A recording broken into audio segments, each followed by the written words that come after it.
Break के बाद आइए बात करते हैं बैटल ऑफ बंगाल की। बंगाल चुनाव से पहले टीएमसी में भगदड़ मची हुई है। कल टीएमसी के 3 विधायकों समेत 5 नेता बीजेपी अध्यक्ष अमित शाह की मौजूदगी में बीजेपी में शामिल हुए। बंगाल में बीजेपी ने पूरी ताकत झोंकी है। अमित शाह आज दुर्बुजला में वर्चुअल रैली को संबोधित करेंगे, तो वहीं केंद्रीय मंत्री स्मृति ईरानी आज हावड़ा में जनसभा को संबोधित करेंगी।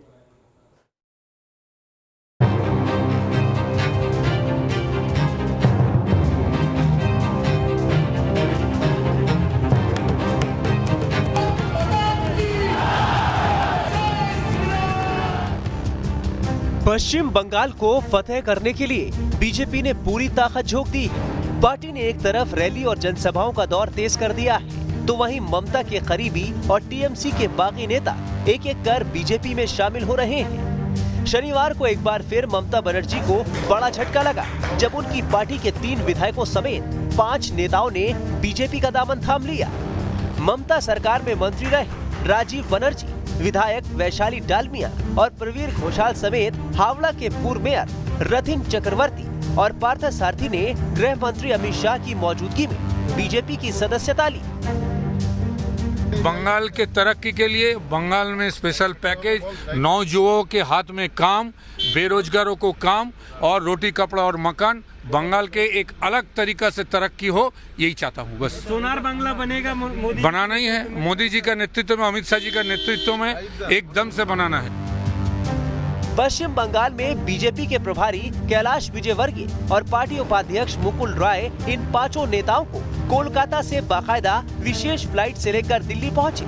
बताया जा रहा है कि आज हावड़ा में केंद्रीय मंत्री स्मृति ईरानी की होने वाली रैली में भी ये सभी 5 नेता बीजेपी का मंच शेयर करेंगे। देखिए, टीएमसी में हम लोग बहुत आशा लेके आए थे, लेकिन कुछ भी नहीं हो पाया। पब्लिक का कुछ सेवा भी नहीं कर पाई, लेकिन उन्होंने पूरा रिस्पेक्ट देके बाकायदा हम लोग को चार्टर फ्लाइट से लेके आए, हम लोग से बैठे, बात किए, हम लोग को यहाँ पे ज्वाइन करवाया। दरअसल गृह मंत्री अमित शाह का 30 और 31 जनवरी को पश्चिम बंगाल का दौरा था। इस दौरान राजीव बनर्जी समेत 5 नेताओं के बीजेपी में शामिल होने का कार्यक्रम तय था, मगर दिल्ली में हुए बम ब्लास्ट के चलते गृह मंत्री अमित शाह ने ऐन वक्त पर अपना दौरा स्थगित कर दिया था, जिसके बाद इन नेताओं ने दिल्ली आकर बीजेपी की सदस्यता ली। चुनावी साल में जिस तरह एक के बाद एक टीएमसी के बड़े नेता बीजेपी का रुख कर रहे हैं, उससे बीजेपी का कॉन्फिडेंस भी हाई है।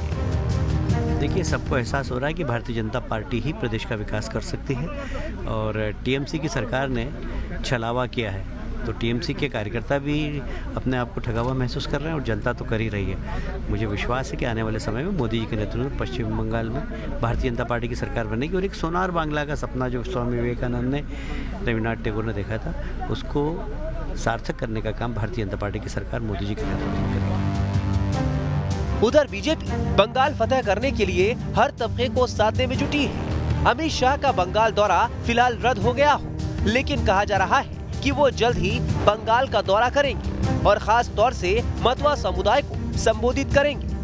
वैसे अमित शाह आज पश्चिम बंगाल के दुर्बुजला में वर्चुअल रैली कर जनता को संबोधित करने जा रहे हैं। बताया जा रहा है कि 7 फरवरी को प्रधानमंत्री मोदी भी पश्चिम बंगाल के हल्दिया जाने वाले हैं।